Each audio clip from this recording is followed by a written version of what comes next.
Ibrahim Abou Abbas, président de l'Association marocaine pour l'écotourisme et la protection de la nature.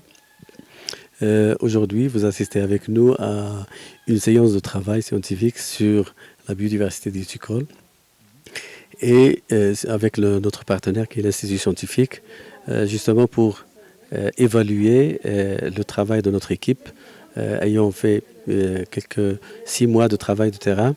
Et aujourd'hui, on présente les résultats intermédiaires pour évaluer, bien sûr, l'état de connaissance de la biodiversité du sucre de la réserve du biosphère de la Cédraie. On se focalise sur les parcs nationaux de Khenifra et d'Ifrane pour améliorer cette connaissance scientifique et aussi de savoir de quoi est composée cette biodiversité du sucre, pour proposer des actions soit de conservation, de valorisation et éventuellement de restauration s'il y a besoin. Donc aujourd'hui, c'est le cas scientifique. On est en train de voir où on est et quelles sont les perspectives de demain, quel est notre prochain plan d'action. Et ceci rentre dans le cadre des projets valorisation écotouristique de la biodiversité des sucres dans la réserve biosphère de la Cédraie. Donc en partenariat avec le département des eaux et forêts, aussi avec l'Institut scientifique de Rabat, l'Université El-Mek Sadi, et aussi sous l'appui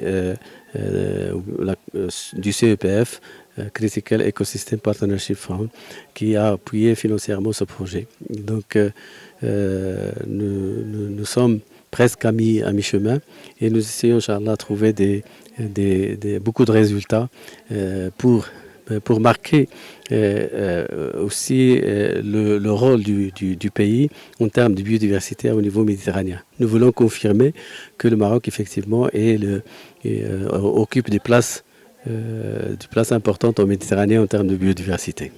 Spécifiquement, le parc Moyen Atlas, Khenifra, Ifrane et Haute Atlas oriental. D'abord parce qu'ils se trouvent dans la réserve biosphère de la Cédraie. Et ce sont des parcs nationaux, donc des territoires un peu spéciaux. Et comme vous le savez, le Moyen Atlas est le plus riche en biodiversité au niveau national. Donc c'est là où il faut mettre le pareil pour connaître, compléter, soi-disant, les connaissances en termes de biodiversité du sucre, en termes de biodiversité d'une manière générale. Et puisque ce sont des parcs nationaux, donc il y a des plans de gestion, d'aménagement, etc. Donc on veut que cette biodiversité du sucre soit intégrée dans la planification de la gestion dans ces espaces naturels protégés. Ce projet pourrait satisfaire pour un projet de développement, un projet d'éducation à l'environnement. L'éducation à l'environnement, c'est l'accompagnement, c'est de faire connaître la richesse en biodiversité, en premier lieu aux riverains qui vivent sur ce territoire, et on passe par les écoles, par les associations locales, etc. Et deuxièmement, pour les gestionnaires, pour leur donner un complément d'information sur cette composante en biodiversité, et aussi pour la valoriser, pourquoi pas pour le développement de l'écotourisme. Un appel aux décideurs et aux citoyens, ou à monsieur tout le monde. Nous touchons à une composante qui est très fragile déjà par le climat. Donc elle est liée à l'abondance de l'eau et à l'abondance aussi et à les conditions climatiques. Donc elles sont très fragiles. Donc leur conservation nécessite beaucoup d'efforts, beaucoup d'efforts. Il faut éliminer la pollution, il faut essayer de diminuer le braconnage, il faut préserver les cours d'eau, etc. pour qu'on puisse préserver cette richesse de biodiversité du sucre. Kawsar Belhassan, coordinatrice de la biodiversité du SICOL dans l'association AMEPN. Ma mission, c'est le diagnostic de la biodiversité du SICOL de la réserve de biosphère du Cèdre de l'Atlas. Notre objectif, c'est d'élaborer un catalogue sur cette biodiversité du SICOL de la réserve du biosphère du Cèdre de l'Atlas. Et aussi, on va évaluer l'état de conservation de cette espèce. Et on va créer une base de données spécifique pour la réserve de biosphère du Cèdre de l'Atlas.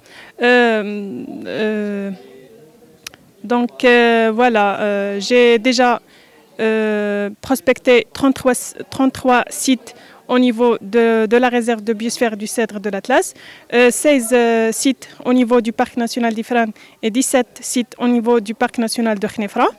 J'ai fait des prospections au niveau de ces stations. Et on a fait l'échantillonnage au niveau du laboratoire de la faculté des sciences de Tétouan. Pour les résultats, on a 4 nouveaux genres pour le Maroc au niveau de l'ordre de diptère et un sous-genre nouveau aussi pour le Maroc. On a aussi 2 espèces nouvelles pour le moyen Atlas au niveau de l'ordre de diptère aussi. On a aussi 3 espèces endémiques pour le Maroc, strictement marocaines, 2 au moyen Atlas et au Atlas oriental et une espèce strictement endémique au moyen Atlas. Aussi 2 espèces endémiques en Ibéro-Maghrébine et on est en train de l'identifier les autres ordres et on va voir Inch'Allah les autres résultats. Sarah Sagem, doctorante en écologie et coordinatrice du programme d'éducation à l'environnement, communication et sensibilisation dans le projet de valorisation et conservation de la biodiversité du Sukol, cadre du parc national d'Ifrane et de Khnefra.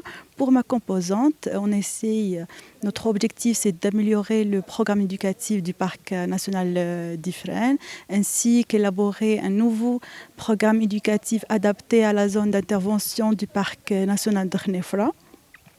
Tout en intégrant les catégories d'âge et aussi l'élaboration d'un programme de sensibilisation pour mieux valoriser et conserver la biodiversité du Sukol dans le parc national de Khnefra. Ainsi, c'est l'élaboration des formations et des actions de conservation et à travers des ateliers ou des formations pour les 2 parcs. Quelle perception faites-vous de l'éducation à l'environnement au niveau du Maroc? Alors, à travers nos programmes éducatifs, on prévoit la concrétisation des actions de conservation au niveau du Maroc et au niveau, de toute façon, on part de l'échelle régionale à l'échelle nationale. Que penses-tu de l'éducation à l'environnement au Maroc d'une façon générale? Alors, l'éducation à l'environnement au Maroc, il passe par des étapes et aujourd'hui, après la pandémie, nous sommes vraiment besoin de l'éducation à l'environnement pour sauver notre planète et pour sauver aussi l'humanité.